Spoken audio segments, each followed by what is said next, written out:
Vimos no vídeo passado a grande importância de Tomás de Aquino. Hoje falaremos sobre mais um gigante da filosofia, um cristão capaz de notar certas sutilezas, certas nuances praticamente imperceptíveis no pensamento filosófico e teológico, o que fez com que ele fosse chamado de o Doutor Sutil.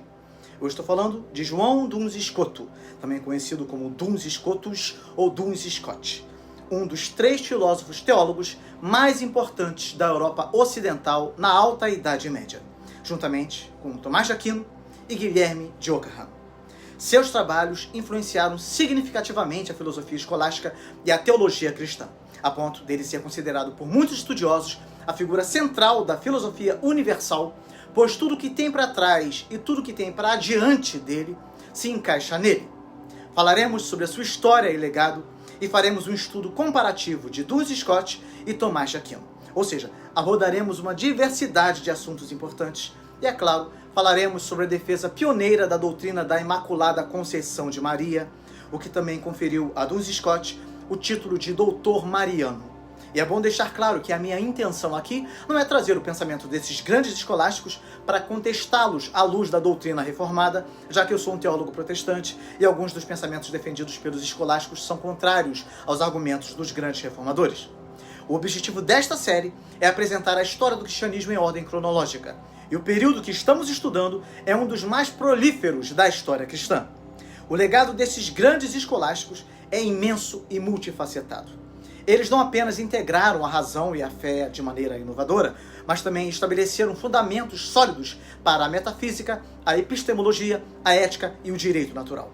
Suas ideias continuam a ressoar, influenciando tanto a filosofia e a teologia contemporâneas, quanto o pensamento ocidental em geral.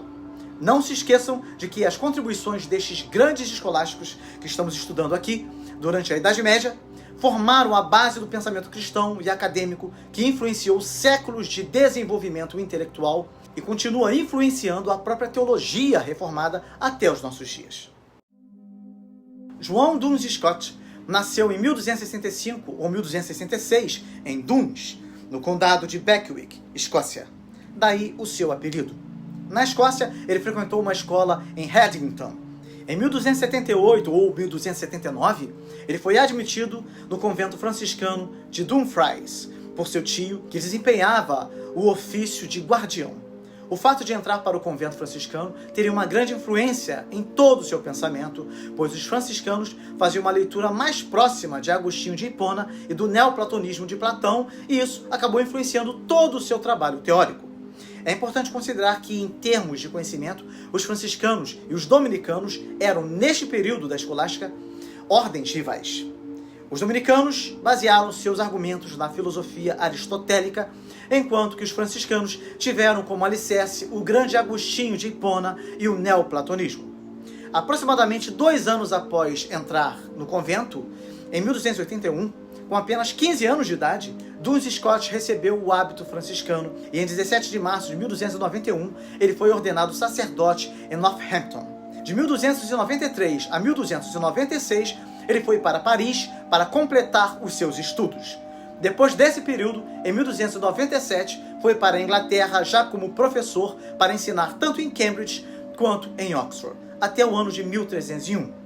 Depois deste período na Inglaterra, em 1302, ele retornou a Paris, sendo bacharel sentenciário, isto é, ele era autorizado a comentar em aula os livros das sentenças de Pedro Lombardo. Ele permaneceu em Paris ensinando até ser expulso pelo rei Filipe o Belo. Toda a contenda entre Filipe o Belo e o Papa Bonifácio VIII, que começou no início do século XIV e que resultou mais tarde em haver 3 papas eleitos dentro da comunidade cristã da Europa Ocidental, será devidamente explicada quando retomarmos a nossa narrativa na ordem cronológica dos acontecimentos, já que nós estamos agora, para facilitar nosso aprendizado, trazendo os principais pensadores deste período chamado Escolástica. Muitas coisas estavam acontecendo neste período. Nós já falamos sobre muitas delas e retomaremos o relato cronológico depois de tratarmos sobre Guilherme de Ockham. Então, essa disputa entre o rei da França e o Papa, que ocorreu nesta época por questões relacionadas pela cobrança de impostos das propriedades da igreja localizadas na França, fizeram com que o rei ordenasse que todos os professores das universidades e os seus alunos assinassem um documento contrário ao Papa. Duns Scott se recusou a assinar esse documento, pois ele estava ligado à ordem franciscana, que era vinculada ao Papa, o líder da igreja. Assim, ele colocou a sua vida em risco e também dos demais franciscanos membros da sua ordem, e por causa disso, a sua ordem ordenou que ele saísse imediatamente da França para evitar maiores problemas. Então, em 1303, ele foi expulso e retornou à Inglaterra. Mas no ano seguinte, ele conseguiu regressar a Paris para finalizar algumas coisas vinculadas à sua docência. No dia 18 de novembro de 1304, o ministro-geral, Gonçalo de Balboa, propôs a promoção de Duns Scott para o licenciado e o magistério em teologia. No ano seguinte, ele saiu de Paris para retornar à Inglaterra para lecionar novamente na Universidade de Oxford. Depois de lecionar em Oxford, em 1306, ele voltou a lecionar em Paris, permanecendo assim até 1307. Em 1308, o mesmo ministro-geral o enviou para Colônia, uma cidade da Alemanha. Foi exatamente em Colônia que ele veio a falecer em 8 de novembro do mesmo ano, aos 42 anos de idade. Ele foi sepultado na Minoritenkirche, a Igreja da Imaculada Conceição, de Colônia. Não sabemos a causa de sua morte. No seu túmulo foi colocado em latim o seguinte epitáfio: A Escócia me deu a luz, a Inglaterra me recebeu, a França me ensinou, Colônia me abraçou. Ele é considerado santo pela Igreja Católica Apostólica Romana. O processo de santificação dele foi bastante lento. Só agora, no finalzinho do século XX, em 1993, durante o pontificado do Papa João Paulo II, é que foi batido o martelo na beatificação dele. Ele passou a ser o beato Duns Scott. Apesar de ter morrido muito jovem, suas obras foram numerosas e entre elas podemos destacar a obra Coleções de Oxford, Coleções de Paris, Questões de Metafísica e Tratado do Primeiro Princípio. Ao longo desse vídeo vai ficar claro que Duns Scott foi um pensador que levou adiante a tradição aristotélica de São Tomás de Aquino, mas ao mesmo tempo corrigiu São Tomás à luz do que considerava a verdade. Devido à sua entrada na ordem franciscana, Duns Scott recebeu uma influência muito forte do neoplatonismo de Agostinho de Hipona e dos padres apologistas, com a visão platonista do mundo das ideias que saía da mente de Deus e que foram bastante defendidas por Boaventura, o superior geral da ordem franciscana. Além disso, visto que o século XIII era o século do renascimento das ideias aristotélicas, Duns Scott também foi influenciado pela obra de Tomás de Aquino, é claro. O que aconteceu foi que após a morte de Tomás de Aquino, a atividade intelectual foi se intensificando. Os escritos aristotélicos já estavam disponíveis em sua totalidade e encontravam-se nas mãos de todos os estudiosos. Da mesma forma, as obras de Avicena e Averroes, ou Averrois, como ele era chamado na França, tinham alcançado grande familiaridade. As súmulas de Pedro de Espanha, Papa João XXI, falecido em 1277, impulsionaram a influência de uma nova lógica. Homens eminentes tiveram bastante destaque nesta época: Henrique de Gand, Egídio de Roma e Godofredo de Fontaine. Todos eles foram alvos das críticas de Duns Scott, esse grande teólogo e filósofo que fundiu a tradição da Universidade de Oxford com a de Paris, e que, de fato, assumiu uma posição declaradamente crítica em face dos seus predecessores imediatos, incluindo Tomás de Aquino, e que, por ter um espírito eminentemente lógico, recebeu a admiração do maior lógico da Idade Média, Guilherme de Ockham, a quem dedicaremos o próximo episódio desta série. Então, embora tenha sido um franciscano e um defensor das ideias correntes entre eles, Duns Scott chegou a fazer comentários à obra de Aristóteles também. E vai ficar bastante evidente que ele discordava em muitos aspectos dos demais comentários feitos sobre a obra de Aristóteles, incluindo os comentários de Tomás de Aquino. As contribuições filosóficas de Duns Scott foram imensas. Dois dos conceitos centrais de sua filosofia são sua concepção de ser, o ens, e a distinção formal, distinctio formalis. Estes conceitos são fundamentais para entender sua contribuição para a metafísica. Em relação à sua concepção de ser, Duns Scott diz que o conceito de ser, ens, é unívoco, ou seja, é aplicado de uma forma idêntica a tudo que existe, tanto a Deus quanto às criaturas. Esta é uma posição distinta da visão analógica de Tomás de Aquino, que sustentava que o termo ser é aplicado de maneira diferente a Deus e às criaturas, com base em semelhanças proporcionais. A univocidade do ser em Duns Scott, significa que quando falamos de ser, estamos nos referindo a uma realidade fundamental que se aplica igualmente a todos os entes, embora suas manifestações possam ser diversas. Scott argumentava que sem um conceito unívoco de ser, seria impossível conhecer ou falar de Deus de maneira significativa. Se o termo ser tivesse significados completamente diferentes quando aplicado a Deus e às criaturas, não haveria uma base comum para a discussão teológica e filosófica.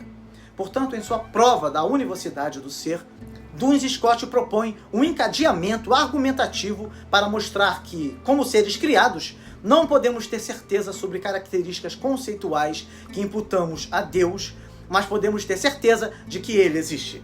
Ele adotou uma posição conhecida hoje em dia como realismo moderado acerca do problema dos universais, que era um problema antigo na metafísica sobre se os universais existem. Para ele, universais como verdade e bondade existem na realidade. Isto se opõe ao conceitualismo de Guilherme de Ockham e de Pedro Abelardo, entre outros, que dizem que os universais só existem dentro da mente e não têm realidade externa ou substancial.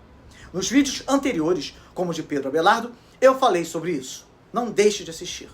O problema dos universais já existia desde Platão, que ensinou em sua teoria das formas que formas universais existiam. Essa opinião foi rejeitada por muitos pensadores posteriores, como Pedro Abelardo, que argumentou que as formas são meramente construções mentais. Nós já falamos sobre isso. Então, Duns Scott negou essas alegações em sua obra Opus Oxoniense, argumentando que os universais têm uma existência real e substancial. Para ele, o problema dos universais estava intimamente ligado ao da individualização, identificando o que torna uma coisa específica isso ou aquilo. Foi nessa obra que Duns Scott desenvolveu o conceito de esseidade, uma das grandes contribuições de Duns Scott para a história da filosofia. Esseidade significa a qualidade de um objeto em particular, o que faz com que seja esse objeto. Outro grande conceito da filosofia de Duns Scott é o de distinção formal, distinctio formalis. Esse é um dos conceitos mais originais e complexos de Duns Scott. Ele o introduziu para lidar com a questão de como podemos falar de diferenças reais entre aspectos de uma mesma substância sem postular uma divisão real. Segundo Scott, a distinção formal é intermediária entre a distinção real e a distinção meramente lógica. Uma distinção real implica numa separação existente no próprio objeto, enquanto uma distinção lógica existe apenas na mente que concebe as ideias. A distinção formal, por outro lado, está fundamentada na realidade, mas não implica uma separação completa e independente dos aspectos distintos. Por exemplo, considere as propriedades de Deus como sua sabedoria, poder e bondade.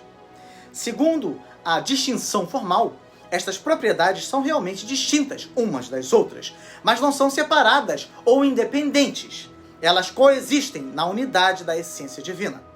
Esta distinção permitiu a Scott manter a simplicidade divina, a ideia de que Deus é absolutamente simples e sem partes, ao mesmo tempo em que reconhece a multiplicidade de atributos divinos. Esses dois conceitos têm profundas implicações para a metafísica e a teologia. A univocidade do ser oferece uma base comum para a ontologia e a teologia, facilitando um entendimento mais coerente da relação entre Deus e a criação. A distinção formal, por sua vez, fornece uma ferramenta para analisar a complexidade interna das substâncias, especialmente em relação aos atributos divinos, sem comprometer sua unidade essencial. Esses conceitos influenciaram o desenvolvimento da filosofia e da teologia por séculos. A visão particular da metafísica e da natureza da realidade de Duns Scott pode ser notada também na forma como ele lida com o ilemorfismo, uma teoria filosófica que se originou com Aristóteles e foi amplamente desenvolvida e debatida por filósofos escolásticos. A teoria do ilemorfismo sustenta que todos os objetos materiais são compostos de duas partes fundamentais: matéria, ile, e forma, morfê. Para Duns Scott, assim como para Aristóteles, a matéria é o princípio potencial e indeterminado de um objeto, enquanto a forma é o princípio atualizador que dá determinação e especificidade à matéria. No entanto, Scott desenvolve suas próprias interpretações e modificações dessa teoria.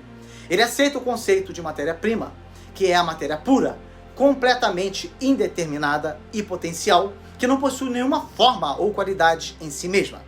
No entanto, ele introduz o conceito de matéria signata quantitati, que é a matéria determinada por uma quantidade específica. Esta noção implica que a matéria, em sua existência concreta, sempre possui alguma forma de determinação quantitativa, mesmo que mínima. Para Scott, a forma substancial é aquilo que dá a uma substância sua identidade essencial. Por exemplo, a forma substancial de um ser humano é aquilo que faz com que ele seja humano. Além da forma substancial, existem formas acidentais que conferem qualidades particulares a uma substância sem alterar sua essência, como, por exemplo, a cor da pele ou o tamanho de uma pessoa. Duns Scott introduz algumas distinções e inovações importantes que diferem das abordagens de Aristóteles e de Tomás de Aquino. Ele aplicou sua distinção formal, distinctio formalis, ao ilemorfismo, argumentando que matéria e forma são distintas formalmente, mas não separadas realmente. Isso significa que enquanto a matéria e a forma são aspectos distintos de uma substância, elas não podem existir independentemente uma da outra na realidade. Desta forma, ao contrário de Tomás de Aquino, que defende a unidade da forma substancial, uma única forma substancial para cada substância, Duns Scott argumenta que uma substância pode ter múltiplas formas substanciais. Por exemplo, ele sugere que um ser humano possui uma forma de vida vegetal, uma forma de vida animal e uma forma racional, todas coexistindo na mesma substância. Esta visão ilemórfica de Duns Scott tem várias implicações significativas. Sua teoria permite uma compreensão mais complexa e articulada das substâncias. Ao reconhecer múltiplas formas substanciais, Scott oferece uma explicação mais detalhada da natureza dos seres vivos e suas capacidades. Então vejam só, ao abordar o problema da individuação, como os indivíduos são diferenciados uns dos outros, através de sua noção de matéria signata quantitati, Scott argumentou que a individuação ocorre devido à matéria determinada quantitativamente, o que explica por que dois indivíduos da mesma espécie são distintos. E essa distinção formal permitiu a Scott manter a unidade essencial das substâncias enquanto reconhecia a diversidade de suas características internas. Isso é especialmente relevante na teologia ao discutir a unidade e a multiplicidade de atributos em Deus. Portanto, o ilemorfismo de Duns Scott é uma adaptação inovadora da teoria aristotélica de matéria e forma, enriquecida por suas próprias distinções e conceitos. Ao introduzir a matéria signata quantitati e a pluralidade de formas substanciais, Scott oferece uma visão mais detalhada e complexa das substâncias. Suas contribuições não apenas avançaram a metafísica escolástica, mas também forneceram uma base para discussões posteriores sobre a natureza da realidade e a individuação.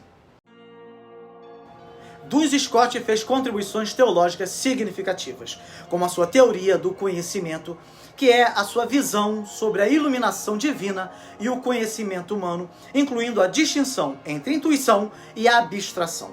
A teoria da iluminação divina, muito associada a Santo Agostinho, sustenta que o conhecimento verdadeiro e certo depende da iluminação direta de Deus na mente humana.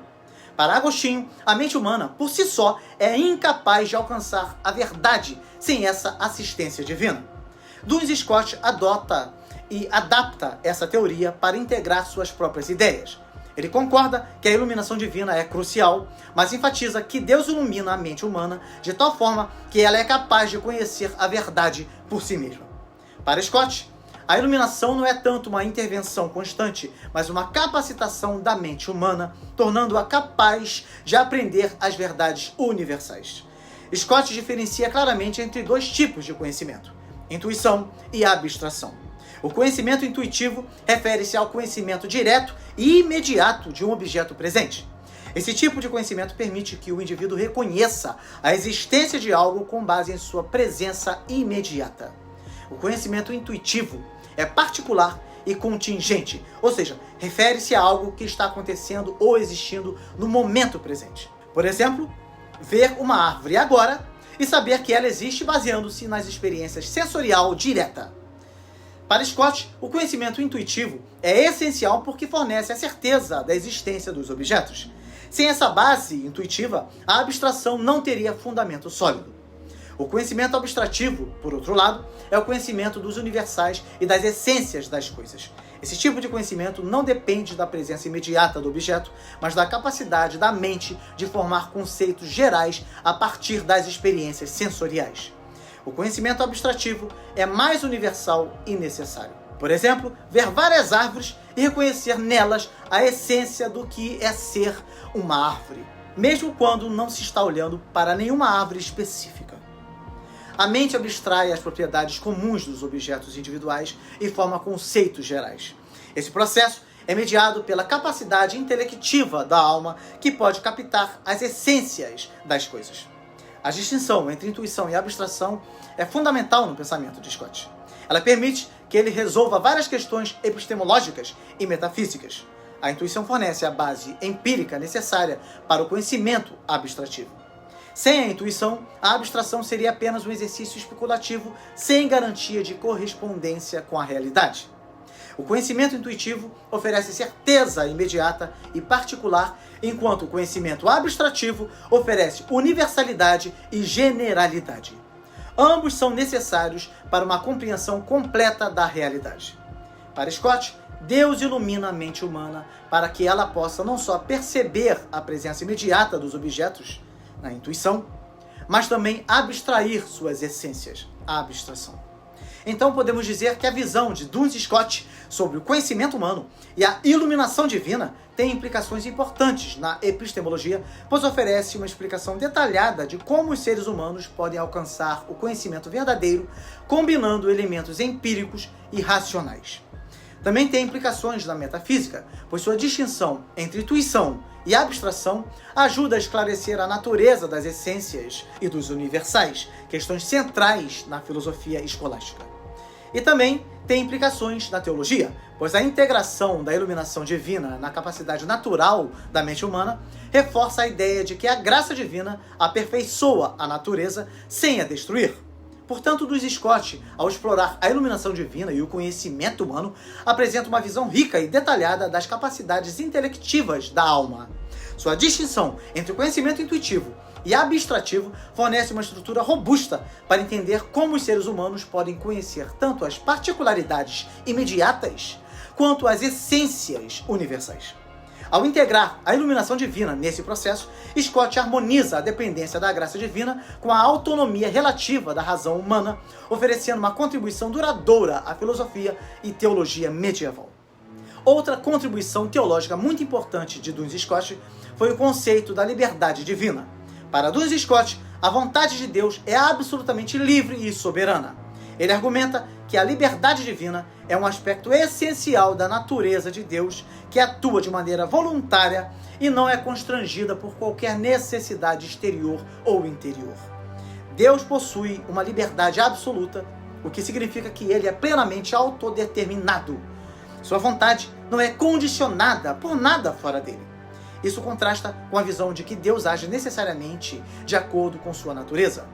As escolhas de Deus são contingentes, não determinadas por qualquer necessidade intrínseca. Ele pode agir de diferentes maneiras, mas escolhe livremente entre as possibilidades. A vontade de Deus é orientada por seu amor e bondade. Embora seja livre, Deus escolhe sempre o bem, porque isso corresponde à sua natureza moral perfeita. Então, para Scott, esta liberdade absoluta de Deus é exercida em perfeita harmonia com seu conhecimento. Deus conhece todas as possibilidades e escolhe livremente entre elas. A visão de Duns Scott sobre a predestinação é profundamente influenciada por sua concepção da liberdade divina. Ele sustenta que a predestinação é uma expressão da vontade livre de Deus. A predestinação não é um decreto necessário, mas uma escolha livre de Deus. Ele poderia ter escolhido diferentes ordens possíveis, mas optou por esta ordem específica, de acordo com a sua livre vontade. Deus conhece desde a eternidade aqueles que serão salvos, mas essa presciência não determina a predestinação. Em vez disso, é um reflexo da livre escolha de Deus. Desta forma, Scott enfatiza que a graça preveniente de Deus é essencial para a salvação. A eleição divina é baseada na graça que antecede qualquer mérito humano. Embora a graça de Deus seja primordial, há espaço para a cooperação humana. Os seres humanos respondem à graça de Deus, mas essa resposta é possibilitada pela graça preveniente. Assim, Duns Scott vê a graça como uma expressão da liberdade divina dada gratuitamente por Deus. A graça é uma dádiva livre e imerecida de Deus. Ele escolhe livremente conceder sua graça a alguns, não baseado em qualquer mérito pré-existente. Scott sustenta que a graça é oferecida a todos, mas nem todos respondem a ela. A aceitação da graça é facilitada pela cooperação humana, mas a iniciativa sempre vem de Deus. Scott também diz que a graça de Deus é eficaz em si mesma. Quando Deus concede a graça, ele tem o poder de transformar e salvar, mas respeita a liberdade humana para aceitar ou rejeitar essa graça. Dessa forma, segundo Scott, a graça é suficiente para todos, mas só é eficiente para aqueles que respondem positivamente. Scott considerava que, dessa forma, a soberania divina e a responsabilidade humana estão em equilíbrio. As ideias de Duns Scott sobre a vontade de Deus, a liberdade divina, a predestinação e graça tiveram um impacto significativo na teologia cristã. Outra contribuição teológica de Duns Scott foi a sua defesa pioneira da doutrina da Imaculada Conceição de Maria, ou Imaculada Concepção de Maria, que mais tarde foi dogmatizada pela Igreja Católica e que também lhe rendeu o título de Doutor Mariano. Esta doutrina, que sustenta que a Virgem Maria foi concebida sem a mancha do pecado original, foi um ponto de debate teológico significativo por muitos séculos antes de ser formalmente dogmatizada pela Igreja Católica em 1854. A contribuição de Scott foi crucial para a eventual aceitação e proclamação desta doutrina. Antes de Duns Scott, a doutrina da Imaculada Conceição não era amplamente aceita. Muitos teólogos, incluindo Tomás de Aquino, argumentavam contra ela, com base na crença de que todos os seres humanos, exceto Cristo, herdavam o pecado original. A dificuldade principal reside em conciliar a Imaculada Conceição com a necessidade universal da redenção através de Cristo. Se Maria tivesse sido concebida sem pecado, isso não pareceria implicar que ela não precisaria da redenção de Cristo. Duns Scott, em suas disputas teológicas e escritos, apresentou uma defesa inovadora da Imaculada Conceição, superando as objeções tradicionais através de uma argumentação sutil e profundamente analítica. Seu argumento central é o seguinte: Scott propôs que Maria foi redimida de maneira única e preventiva. Ele argumentou que Maria foi preservada do pecado original desde o momento de sua concepção, não por seus próprios méritos, mas pelos méritos antecipados de Cristo. Essa redenção preventiva seria uma graça excepcional e singular concedida por Deus, que demonstrava a máxima perfeição e poder de Cristo como Redentor. Segundo Scott, Cristo, em sua infinita perfeição e poder, não só redimiu os seres humanos do pecado após seu cometimento, mas também poderia prevenir o pecado de ser contraído em primeiro lugar. Assim, a preservação de Maria do pecado original desde o primeiro instante de sua existência é uma expressão suprema da eficácia redentora de Cristo. Para Scott, era adequado e coerente com a dignidade de Deus que a mãe de Cristo fosse completamente pura e imaculada. Ele sustentava que, sendo Maria a Theotokos, a portadora de Deus, ela deveria estar livre de qualquer mancha do pecado original, para ser um vaso digno de portar o Filho de Deus. Esta visão, segundo Scott, elevava a santidade e singularidade de Maria em conformidade com seu papel único na história da salvação, e a preservação de Maria do pecado original desde a sua concepção não diminuía a necessidade de redenção em Cristo, mas, ao contrário, exemplificava de maneira ainda mais gloriosa a abrangência e profundidade da obra redentora de Cristo. Scott argumentou que a Imaculada Conceição de Maria não diminui a universalidade da redenção de Cristo, mas, ao contrário, a exemplifica de maneira suprema. A graça redentora de Cristo é tão poderosa que pode ser aplicada de maneira preventiva, preservando Maria do pecado original desde o momento de sua concepção. Notem que Duns Scott fez uso de um argumento puramente racional, argumentando que Deus, sendo todo-poderoso, poderia fazer com que uma pessoa nascesse sem o pecado original, se assim o desejasse. Será que Deus poderia fazer alguém nascer sem essa mancha, essa mácula do pecado original? Todos concordamos que sim, pois Deus tem todo o poder para isso, não é? Então, Duns Scott fez o seguinte raciocínio: Seria conveniente que Jesus, sendo Deus, nascesse de uma mãe terrena que não tivesse o pecado original, já que o pecado original passa de pais para filhos? A resposta natural seria sim, seria conveniente. Daí ele argumentou: se Deus pode e é conveniente, ele o fez. A argumentação de Scott ajudou a mudar o desenvolvimento da doutrina da Igreja Católica. Em 1854, o Papa Pio IX, na bula Ineffabilis Deus, proclamou o dogma da Imaculada Conceição, afirmando que Maria, no primeiro instante de sua concepção, foi por singular graça e privilégio de Deus Todo-Poderoso, em vista dos méritos de Jesus Cristo, Salvador da raça humana, preservada imune de toda mancha de pecado original. Se você deseja conhecer os argumentos defendidos pela Igreja Reformada acerca das doutrinas católicas referentes a Maria, como a doutrina da virgindade perpétua, da Imaculada Conceição, da Assunção Corporal, etc., assista ao vídeo sobre a história de Maria, que faz parte da série Apologética. Os seguidores de Duns Scott, conhecidos como escotistas, e os seguidores de Tomás de Aquino, conhecidos como tomistas, representaram duas das mais influentes escolas de pensamento na filosofia e teologia escolástica. A divergência entre essas duas tradições gerou debates intensos sobre questões fundamentais da metafísica, epistemologia, teologia e ética. Eu vou trazer agora as principais diferenças entre escotistas e tomistas. Eu já falei sobre o pensamento de Scott, mas eu vou agora compará-lo com o de Tomás de Aquino, para que vocês possam compreender melhor as diferenças, tá bom? A distinção entre essência e existência é um ponto central na metafísica dos grandes escolásticos. Partindo dos comentadores árabes, Tomás de Aquino fez uma distinção entre o que é essência e o que é existência. Essência é aquilo que a coisa é, sem a qual ela deixa de ser aquilo que ela é. Segundo Tomás de Aquino, é possível conhecer perfeitamente bem a essência de um unicórnio ou do Pégaso, que é um cavalo alado na mitologia grega, mas isso não significa que o unicórnio e o Pégaso existam na realidade. Tomás de Aquino fez essa distinção, mas Duns Scott discordou dele ao afirmar que a essência está vinculada à existência, pois eu não tenho como pensar numa essência sem ter conjuntamente a existência, pois elas são coisas vinculadas. Então, para Duns Scott, a essência e a existência estão juntas. Não há como meu intelecto dissociá-las. Então vejam só, Tomás de Aquino desenvolveu sua metafísica com base em uma distinção real entre essência e existência nos seres criados. A essência de uma coisa é o que a coisa é, sua natureza ou quididade, o que da coisa. Por exemplo, a essência de um cavalo é o conjunto de propriedades que o define como tal.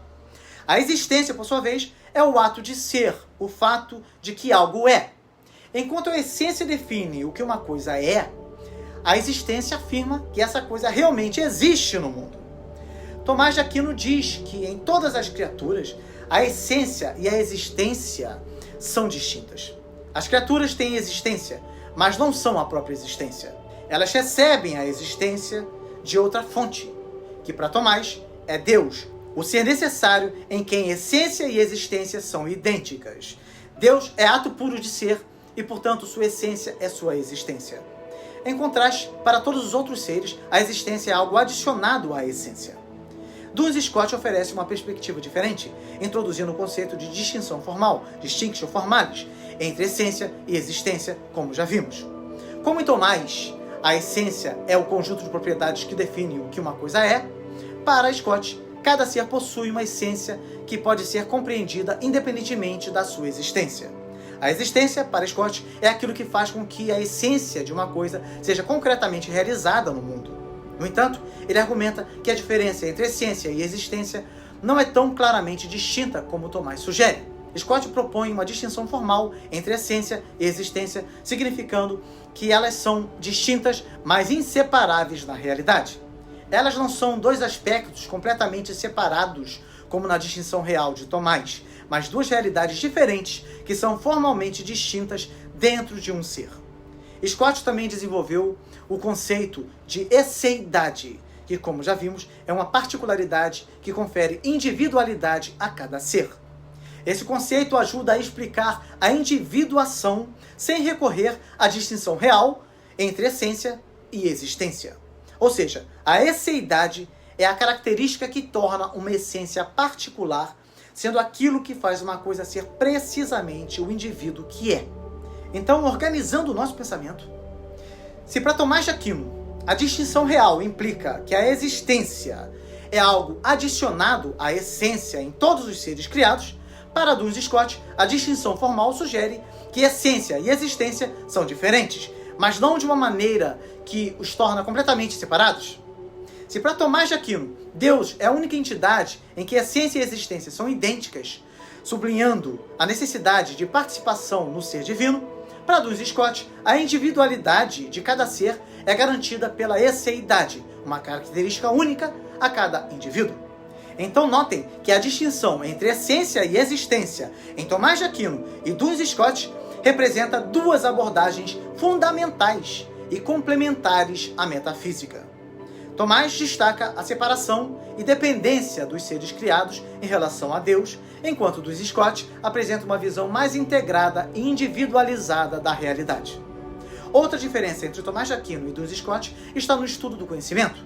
A epistemologia apresentada por Tomás de Aquino segue a tradição aristotélica, defendendo que o intelecto humano pode conhecer a verdade através da razão natural, enquanto a iluminação divina e a graça são necessárias para conhecer verdades sobrenaturais. O conhecimento humano é mediado pelo intelecto agente, que abstrai formas universais a partir dos dados sensoriais. Duns Scott, por sua vez, defende uma forma de iluminação divina, onde Deus ilumina a mente humana de maneira direta, capacitando-a a conhecer verdades essenciais. Scott faz uma distinção clara entre conhecimento intuitivo, imediato e direto, e conhecimento abstrativo, mediatizado pela abstração dos universais, enfatizando a necessidade de ambos para um conhecimento completo.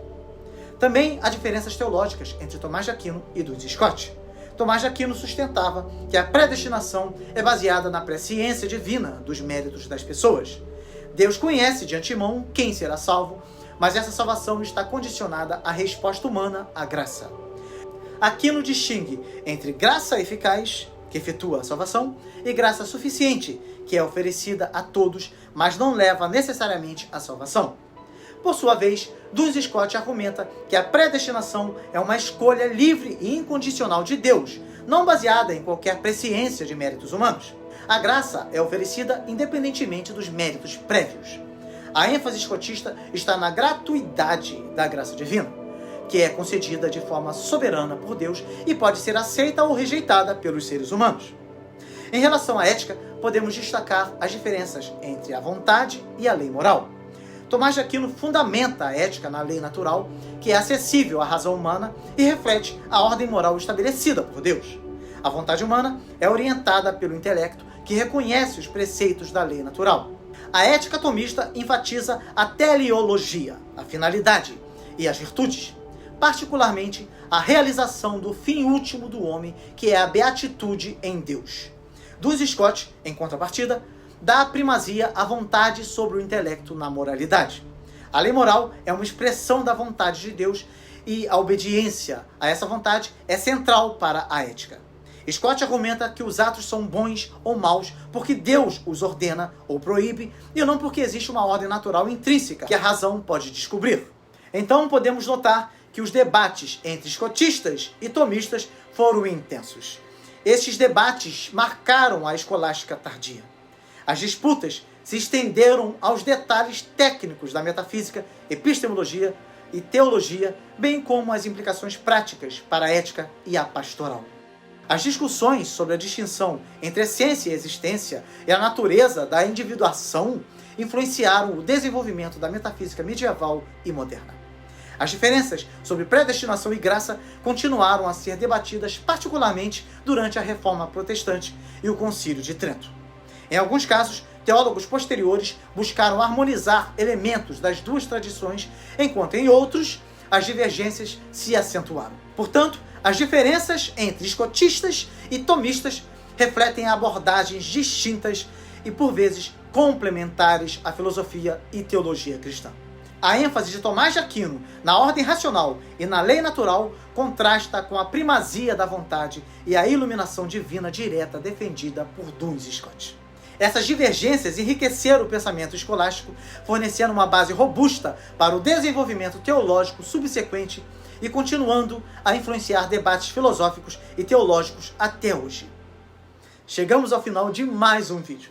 No próximo vídeo falaremos sobre mais um gigante da escolástica, Guilherme de Ockham, também conhecido como o Doutor Invencível e o Iniciador Venerável. Eu conto com a ajuda de vocês na divulgação desse vídeo, tá bom? Dê o seu like, faça o seu comentário, pode ser um simples emoji, não tem problema, pois isso ajuda muito aqui o canal, tá? A levar esse conteúdo para outras pessoas. E se você não é inscrito aqui no canal, inscreva-se agora, tá bom? Não deixe de se inscrever. Se você já é inscrito, eu peço que você confira se você ainda está inscrito aqui no canal, porque a plataforma tem cancelado automaticamente muitas inscrições. Isso é um absurdo, meus irmãos, mas eu tenho que lidar com isso todos os dias. Centenas de pessoas são desinscritas automaticamente aqui do YouTube, e isso tem trazido prejuízos ao canal. Então conto com a colaboração de cada um de vocês na divulgação do nosso conteúdo. Que Deus te abençoe muito e até o próximo vídeo com a graça de Deus.